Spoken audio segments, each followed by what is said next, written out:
Umat manusia sentiasa memandang bulan sebagai langkah pertama dalam penerokaan angkasa lepas. Bulan adalah objek langit terdekat, menjadikannya sasaran semula jadi untuk langkah besar pertama. Perjalanan ke bulan hanya mengambil masa beberapa hari dan komunikasi dengan bumi hanya mempunyai kelewatan beberapa saat. Di sana tiada udara, tiada cuaca dan hampir tiada perubahan selama berbilion tahun. Inilah yang menjadikannya platform yang sesuai untuk eksperimen bagi memahami sama ada manusia mampu hidup jauh dari planetnya sendiri.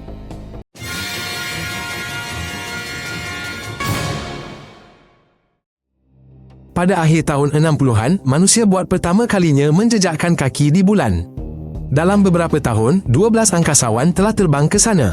Mereka hanya berada di permukaan selama beberapa hari, mengumpul batu, memasang peralatan dan mengkaji tanah. Misi-misi ini membuktikan bahawa manusia boleh bekerja dalam keadaan tanpa udara dan dengan perbezaan suhu yang sangat besar.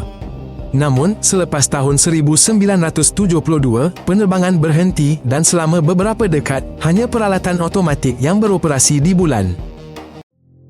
Hari ini, keinginan untuk kembali ke bulan bukan lagi demi simbol, tetapi demi praktikal. Di sana, ais boleh dilombong dari kawah dan diubah menjadi air serta oksigen. Ia juga boleh digunakan untuk menguji sumber tenaga baharu dan sistem kita semula udara. Ini akan membolehkan pembinaan pangkalan jangka panjang dan persediaan untuk penerbangan seterusnya ke Marikh. Kesilapan di bulan adalah kurang berbahaya dan mahal berbanding misi yang lebih jauh, oleh itu ia dipanggil tapak latihan manusia. Pelbagai negara kini terlibat dalam penjelajahan bulan. Amerika sedang menyiapkan misi berawak baharu. China menghantar kapal angkasanya dan merancang penghantaran manusia. India dan Jepun mencipta robot yang mendarat di permukaan untuk menerokainya. Negara-negara Eropah pula sedang membangunkan instrumen dan modul untuk stesen masa hadapan.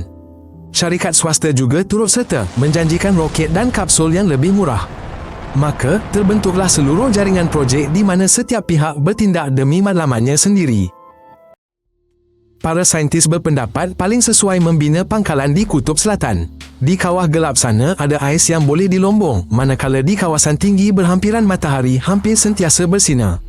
Ini menyediakan air dan juga tenaga.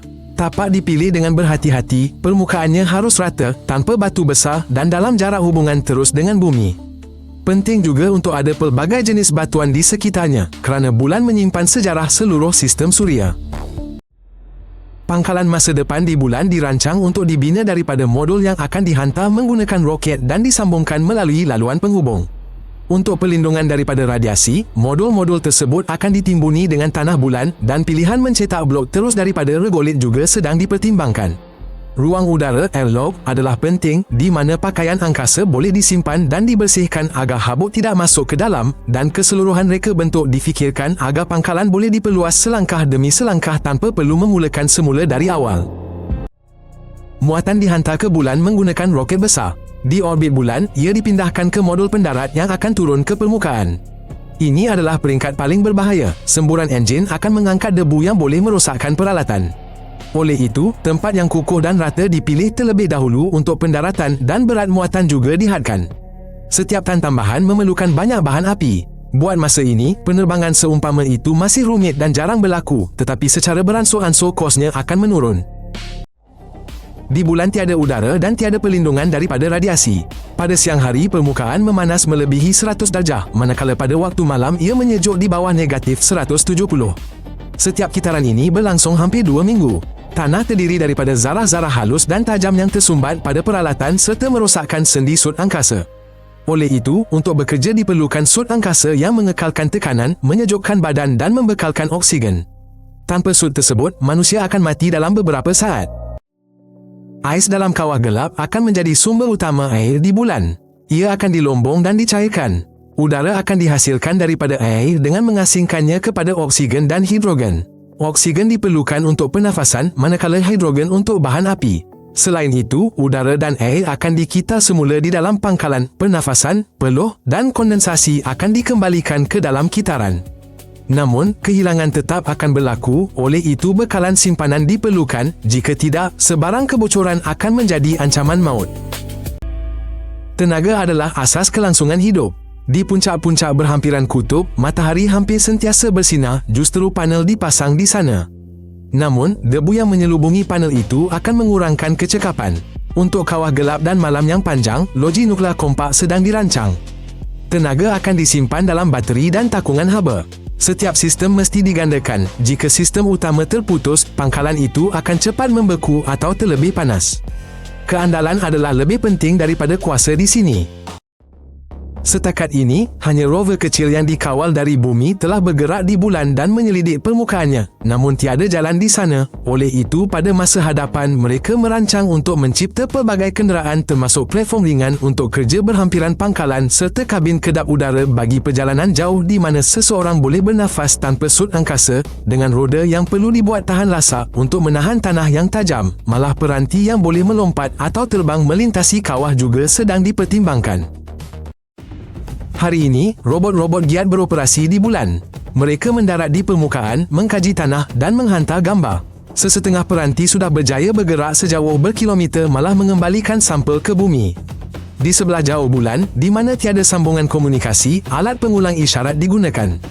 Pada masa hadapan, robotlah yang akan menjadi pembina pertama. Mereka akan dapat menyediakan tapak, memasang antena dan memeriksa kawasan. Semakin baik mesin-mesin ini, semakin mudah kerja bagi manusia. Di dalam pangkalan, penghuni akan hidup pada tekanan dan suhu normal.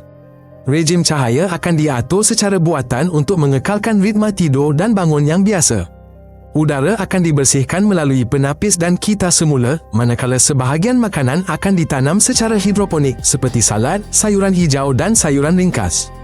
Selebihnya perlu diimport. Walaupun ruang akan sempit, seperti di dalam kapal selam, semuanya diatur untuk memastikan setiap individu dapat bekerja dan berehat dengan selamat. Dalam usaha penerokaan bulan, bukan sahaja negara, malah sektor perniagaan juga turut serta. Firma-firma swasta sudah melancarkan roket dan menghantar kargo dengan lebih murah berbanding sebelum ini. Pada masa hadapan, merekalah yang mampu mengangkut peralatan, membina ladang solar, malah menyediakan perkhidmatan komunikasi. Persaingan ini memaksa penurunan harga dan mempercepatkan kemajuan. Negara-negara menumpukan perhatian pada sains dan keselamatan, manakala syarikat pula menguruskan logistik serta perkhidmatan. Perikatan sebegini menjadikan penerokaan bulan lebih realistik. Walaupun perjanjian melarang penempatan senjata di bulan, kepentingan ketenteraan tetap wujud. Teknologi komunikasi, navigasi dan pengawasan yang diperlukan untuk sains mudah juga diaplikasikan untuk tentera. Bulan boleh menjadi titik yang sesuai untuk radar dan penjejakan angkasa. Itulah sebabnya negara-negara begitu aktif berusaha untuk bertapak di sini. Untuk mengelakkan konflik, peraturan bersama diwujudkan dan data mengenai zon kerja diterbitkan. Perlombongan di bulan sering merujuk kepada penggunaan sumber setempat. Tanah boleh dijadikan blok binaan, ais diubah menjadi air dan oksigen juga berfungsi sebagai bahan api. Kadangkala helium-3 dalam tanah disebut, namun tiada kaedah menggunakannya untuk tenaga kini. Matlamat utama dekad mendatang adalah memanfaatkan apa yang sedia ada agar tidak perlu mengangkut segalanya dari bumi. Penempatan di bulan bukanlah tentang bandar-bandar besar dan jutaan penduduk, tetapi kehadiran berterusan pasukan kecil. Pada mulanya, ia akan melibatkan misi singkat, diikuti oleh ekspedisi bermusim dan seterusnya kru bergilir-gilir, sama seperti di stesen orbit. Syarat utama ialah pangkalan tersebut perlu berfungsi tanpa bantuan tetap dari bumi, mendapatkan air, mengitar semula udara dan membaiki peralatan. Jika ini berjaya, bulan akan menjadi rumah kedua yang sebenar bagi manusia. Hidup di bulan bukan sahaja akan menjadi cabaran fizikal, malah psikologi. Di luar dinding modul hanya ada kehampaan dan permukaan mati. Langit sentiasa hitam dan bumi tergantung seperti titik pegun. Pengasingan, ruang sempit dan kebosanan mudah membawa kepada keletihan dan tekanan. Oleh itu, kru memerlukan jadual, hubungan dengan orang tersayang, latihan sukan dan zon rehat. Semua ini sama pentingnya dengan air dan oksigen. Jika tidak, manusia akan cepat tumbang. Graviti rendah menyebabkan kehilangan jisim tulang dan otot, jadi di bulan perlu bersenam setiap hari. Radiasi lebih tinggi daripada di bumi, jadi modul akan ditutup dengan tanah dan tempat perlindungan khas akan dibina untuk suar matahari. Perubatan di bulan akan menjadi sangat otonomi, penganalisis ultrasound dan kelengkapan pertolongan cemas. Orang ramai perlu bersedia untuk sebarang situasi kerana pemindahan ke bumi akan mengambil masa berhari-hari, bukan berjam-jam. Melahirkan anak di bulan buat masa ini mustahil. Para saintis tidak tahu bagaimana graviti rendah dan radiasi akan mempengaruhi kehamilan dan perkembangan anak. Tiada eksperimen telah dijalankan ke atas manusia dan eksperimen dengan haiwan menunjukkan risiko kepada tulang dan organ. Buat masa ini, tiada teknologi maupun perubatan untuk menjadikannya selamat. Oleh itu, dalam beberapa dekad akan datang, perbincangan tentang anak di bulan kekal hanya sebagai hipotesis dan tugas masa depan yang jauh. Robot akan menjadi pembantu utama manusia di bulan. Oleh kerana isyarat dari bumi mengambil masa kira-kira sesaat, mesin perlu beroperasi secara seautonomi mungkin. Mereka akan mengumpul data, mengangkut kargo, membina tapak dan membaiki peralatan. Kecerdasan buatan pula akan membantu mengagihkan tenaga, memantau sistem serta memberi amaran tentang kerosakan. Semakin banyak tugas rutin yang diambil alih oleh robot, semakin selamat dan mudah kehidupan kru nanti. Kawasan paling bernilai di bulan ialah yang mempunyai ais dan cahaya matahari berterusan. Pelbagai negara kini berlumba-lumba ke sana. Untuk mengelakkan pertembungan, zon pendaratan perlu diselaraskan dan jarak antara pangkalan perlu dipatuhi. Bahkan satu pendaratan cuai boleh menerbangkan debu dan merosakkan peralatan di sekitarnya. Peraturan tingkah laku di bulan sedang dibincangkan, tetapi persetujuan penuh masih belum dicapai dan risiko konflik kekal tinggi. Mengikut perjanjian antarabangsa, bulan tidak boleh dimiliki oleh mana-mana negara. Namun, perlombongan sumber di sana tidak dilarang dan inilah yang mencetuskan perdebatan. Ada yang berpendapat syarikat berhak memiliki apa yang mereka lombong, manakala yang lain menuntut kawalan ketat. Setakat ini tiada peraturan umum dan ini mewujudkan kekosongan undang-undang.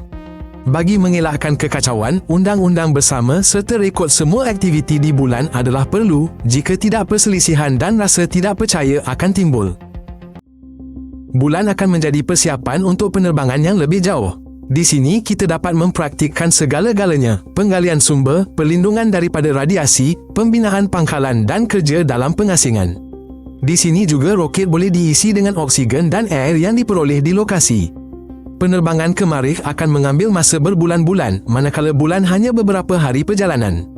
Oleh itu, setiap teknologi yang diuji di bulan akan mendekatkan saat manusia dapat pergi lebih jauh ke planet merah. Jika anda rasa ini menarik, langgan saluran 10 minit kami. Kami menyajikan segalanya dengan ringkas dan padat. Jumpa lagi.